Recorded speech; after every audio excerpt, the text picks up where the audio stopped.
Bob Oecshler, a robotics engineer and former mission specialist of the NASA Goddard Space Flight Center in Greenbelt, Maryland, is also convinced of the Rutherford film's authenticity.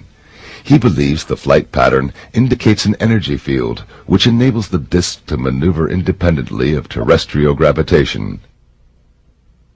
The individual images as they came up clearly showed something that you could not see with the naked eye in looking at the film or even looking at the individual prints under close scrutiny, and that there was a haze, if you will, a very tight haze, almost like a fuzzy outline around the craft itself on the image. Now, this, of course, compared to the trees that are visible in the film, which were crystal clear and very well in focus. In other words, you have a very sharp contrast. You immediately might be concerned about the possibility of capabilities of double exposure, which is, of course, very difficult to do with film. However, in this particular case, we found it very, very intriguing that the craft itself had very, very sharp contrasting edges along where the porthole areas are and around the top of the cab. But especially in the bottom portion of the craft, we began to see that there was light emitting from the craft, but this was not a light such as a glow, like a reflection you'd get if somebody was projecting a light onto an object. This was rather interesting because it tended to suggest that there was some form of energy associated with the vehicle itself that was actually causing this sort of a red glow in the undercarriage area.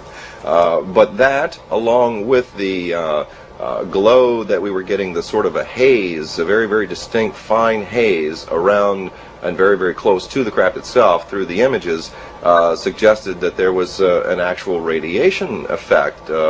Almost, I guess you could liken it to a mirage effect. People are fairly familiar with when you ride down the highway during the summer and you look across and you can see the heat rising, and it tends to distort images that are behind the mirage. Well, this is very similar to the effect that we saw on this object, suggesting several things. One, that you were actually looking at a three-dimensional object as something that was superimposed onto the film.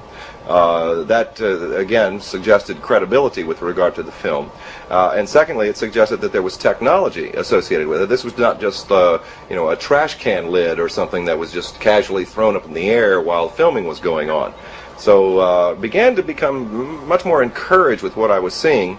The more I began to look into the individual segments, the film itself, the motion, we began to see things that you might liken to a distortion. In other words, the craft itself physically changed shape. Now, not the whole craft, but it seemed that portions of the craft changed shape. Now, this was a product either of what you might call an optical illusion as a result of the technology associated with the craft, the method that it used to maintain its levitated state to violate gravity, or it was a mechanical apparatus associated with the craft itself. We noticed that the ball structure in the bottom of the craft, in concert with the receding of these individual structures, that the one portion of the craft had an indentation that would go in every time this one ball would go up, and then it would come back out into a round disc, a circular area. So I think that these features all